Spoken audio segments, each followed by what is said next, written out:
It's Carol, and I'm on my year-long journey through Brazilian Jiu-Jitsu, and this is week 8.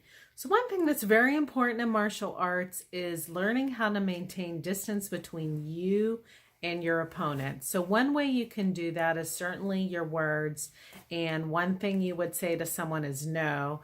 We yell in karate, that's called ki hop or spirit breath. It's to scare people, intimidate people.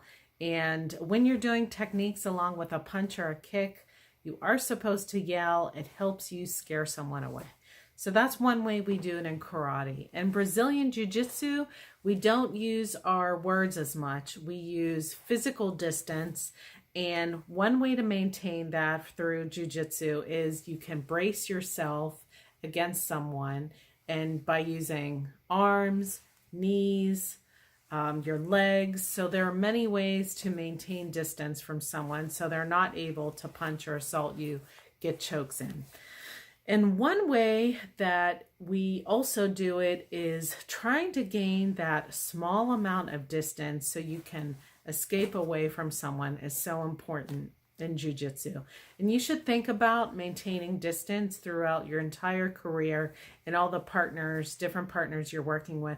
Even if you're working with the same partner, it can take a centimeter, just enough to slip a knee in, or your arm in, or a choke in, or even a finger in to try to push yourself away from someone or get enough room to pull a different technique.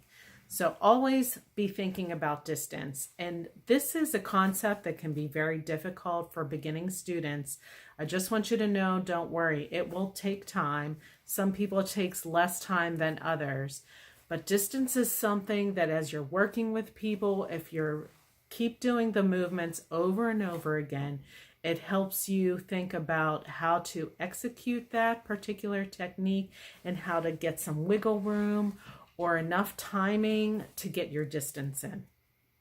So that's one thing I want you to think about as time goes on, how to maintain your distance.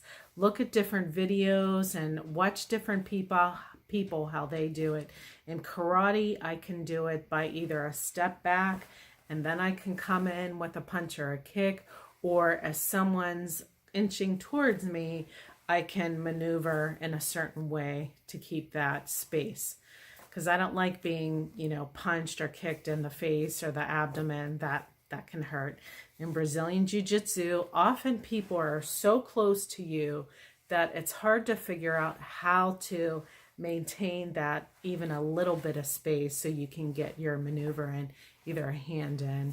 And also one thing about Jiu-Jitsu, we tend to do it very economically. So as you're being mashed on the mat, how can you wiggle your hips or your shoulders or your arms or hands in a way that gives you some bit of wiggle room so you can shrimp on out of there and get away from your assailant. Pay attention to those things as time goes on, and while you're trying to figure out how to do that, watch other people, watch videos, get up close in class and see how they use their hips and shoulders and even their head and face and neck to figure out how to get that timing down. So this is week 8. I'm looking forward to week 9, and I wish you the best, and I'll see you on the mat. Bye.